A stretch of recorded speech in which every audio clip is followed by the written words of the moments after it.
What's good, YouTube, and welcome to Same Stuff, Different Day. Duelists are spending thousands of dollars right now on the announcement of the Volcanic Duels pack in the OCG, and this is super speculatory. We're going to talk about a lot of market theory throughout this market watch. I am not a financial advisor channel. I don't know the future of card prices, where they'll go, and there's a lot of if and maybes or buts when it comes to the Volcanic Duels pack, because first off, we don't know how we're getting this. Second off, it's not out until May 27th in the OCG, and we don't even know the archetypes in here, but Payne, the Volcanic super fan who's been asking for pyro support, everybody's just celebrating that it's finally happening when we knew it would be happening, right? Like Earth Duels pack, Water Duels pack. Now people are buying not near mints, like light plays and damage version of Volcanic cards throughout last night, and it's not as many Volcanic rockets, which I still really like the secret rare, as much as Volcanic Shell ultimate rares, and I do respect this card a whole lot, but look at all of these buys through today and yesterday. Oh my gosh,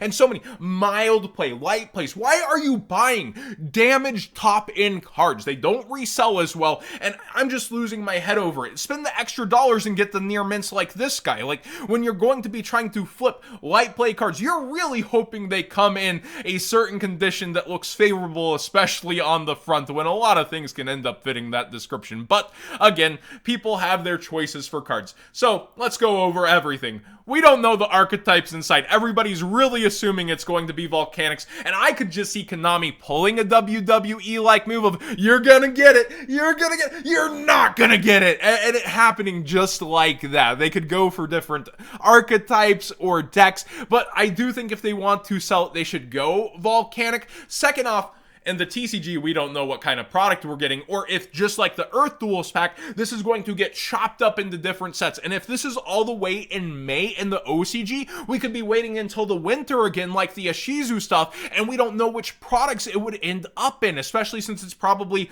depending on the card crafting, lower demand than the Ishizu stuff, but we'll have to wait and see what the cards themselves end up doing. So, just on this announcement, thousands of dollars are getting spent on people that are just speculating support for an archetype that may not even come, and then we don't know how we'll get it. They could revamp duels packs a bit and make them even better. I'm kind of hoping for that. I think duels packs typically age well super long term, but in the short term they were failing pretty hard, and Konami abandoned them somewhat quickly. So do keep that in mind. There are a lot of if and buts or maybes when it comes down to the Fire Duels pack that we should be getting. Now then, almost nobody wanted to talk about Amazing Defenders until today, except maybe Robbie Cole and some of the other market tubers slash the sponsored Yugi tubers who ended up getting to open it.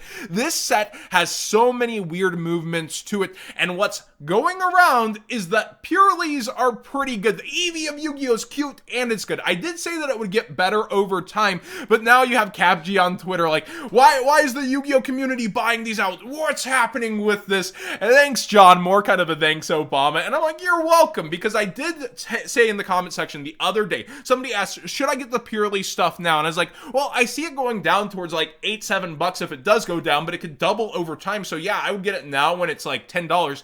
I did not see it going up this quickly though. This went really, really fast. And why that's possible is all the major vendors who wanted to burn and turn this set actually get the value out of it and end up flipping it and just say, I'm done with it, get my money back and put it into other things. They've kind of done so. So with that, a lot of the singles that are going to be out there outside of it slowly being at local tournaments, oh man, Amazing Defenders again, that sort of stuff. And also it probably was ordered less as the deck building sets end up not as good. Like a little bit less still is going to happen with the set. So the supply is going to end up down, and the supply of singles is down. The sealed is still abundantly and readily available, but you also have a world champion going. Yeah, I told you all this deck was good, and it getting results in the OCG. I will say the OCG ban list is very different and works very different than ours, where it takes a lot longer for certain implementations because our ban list revolves around money. And yeah,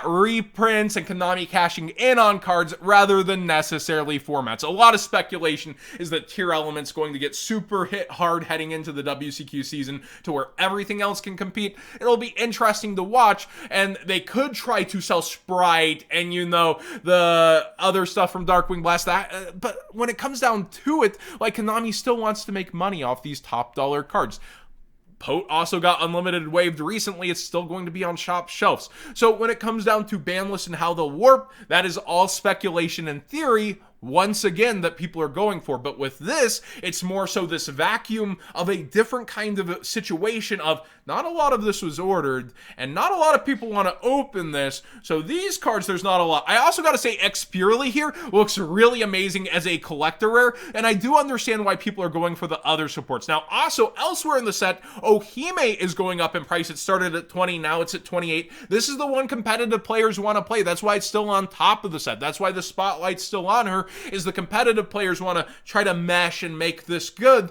I don't know how it's actually going to end up performing over the entire course of this metagame, but I don't think it's going to be taking over by any means, and there's a lot of hopes for the ban list to do lifting. What's unusual about the set is how the collector rares are actually panning out in terms of them not being targeted early. Like Card Troopers towards the bottom here, and Gizmek Orochi, the Grin Maju players are really fist pumping here as it's under $40, under $30 when people should want 3 of these at a time, and people are actually going after the archetypes inside. I think that's how it should be with these sets, but it's still not at the price where it's going to meet the demand versus ratios and make it worth opening anywhere close to that here. But I do see why people are going after and scrambling after this opening weekend where it was cheaper, and they're like, you know what, that's not a bad price, I'm gonna grab it now. I just did not think it would go this kind of direction. Nimble Sunfish is skyrocketing in price. I guess you could say instead of to the moon, to the sun. And that's thanks to a very seasoned and good duelist, Joshua Schmidt, who also has a YouTube, been active. It's great to see the competitive community really taking on content. Chris LeBlanc also lately. But this, he top 8'd, and he's looking at Nimble Sunfish, and that's what the pros really do. They don't look at it like, oh, I can spike this card and make it go up on the secondary market. They're looking for what a card can do, how they can implement it, how they can catch people off guard, and can they do something cool with it. And that's what Nimble Sunfish did. Go ahead and watch his deck profile on it and hear his own words. But really funny to see that it does only have that one printing and it's going up how it is. That is just crazy. Magnificent Mavens is something I wanted to peek in on because it's not just because I told you so, but Triple Tactics talent is atop the set and actually going up even further while Evenly Matched is going down. Evenly Matched is getting that reprint in the Trap Trick Structure deck.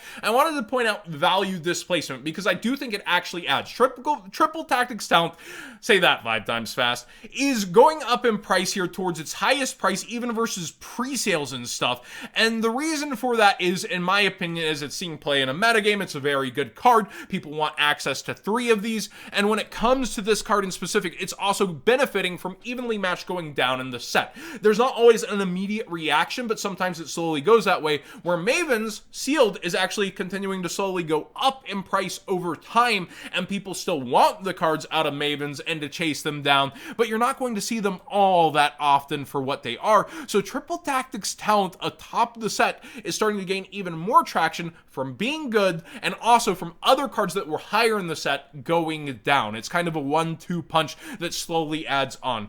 Now, you did get in Photon Hypernova a good old Brandon Lore Starlight rare that's really good. Mirror Jade is nice to see in Starlight rare. So Alba Lunatus, people started buying this up and it's back towards its high. You can see here the high, if we go over a year, is like 149, 148. And with people actually scrambling for it just a little, just a couple. That's the thing with the Starlight market. A couple of them can swing it.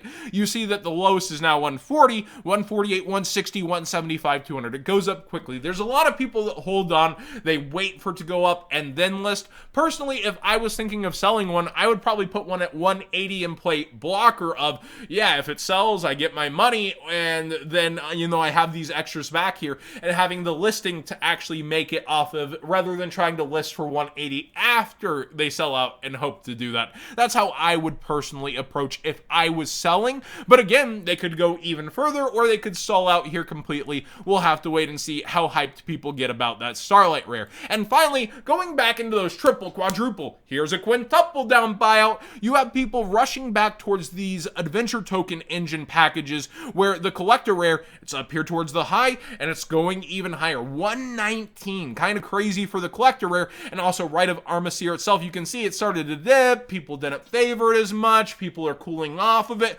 Whoop, it came back up here. And now you have it towards 45, 46, 48. And if you want to place it, you're getting into that $48 range for the most part. So pretty wild to see people going back towards this engine so much, but I understand it's so consistent. A lot of people from Master Duel are on this engine everywhere too, so it's something that's familiar to them that's also good. The top level competitive tournament play will be interesting to watch how this does perform, but a lot of people are forecasting on it. I think DB Grinder actually did a market watch where he talked about he thinks it won't necessarily perform that way, but at the same time, we'll have to wait and see. It's a lot of consistency to certain decks, and it could add a boost to them, but also there could be better cards to play, and that's a market brain versus player brain, right? Like a lot of people, easy, negation, good cards versus how can I go to the next level and top level as a player. It's definitely going to be interesting to watch and see. Thanks for watching today's Market Watch. Please subscribe if you haven't already. Let me know if you enjoy these more theory talks